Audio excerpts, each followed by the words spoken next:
have just completed observing Sue Robinson complete an initial history on Mrs. Rodriguez. Mrs. Rodriguez was recently widowed and is having difficulty without her husband. Sue completed a history asking all the right questions of Mrs. Rodriguez about her social environment, home environment, and support systems. Throughout the assessment, Sue does not make eye contact with Mrs. Rodriguez, and she did not notice Mrs. Rodriguez's stress.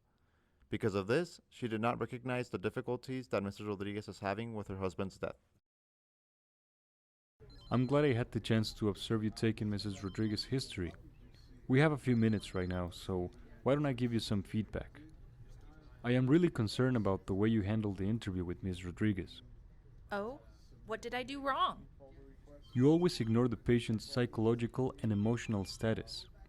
It is important to acknowledge how your patient is feeling and how devastating the death of a spouse can be. Plus, you hardly made eye contact with Ms. Rodriguez throughout the whole interview.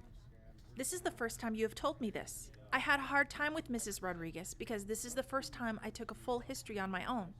I thought I did a good job, but I guess I did not. Why haven't you mentioned this to me before?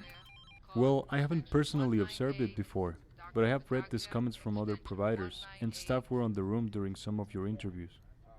Really? I never heard anything from them afterwards. I guess I'm feeling like I don't know what the expectations are and who is supposed to be giving me feedback. Well, I will go over that with you when I have time.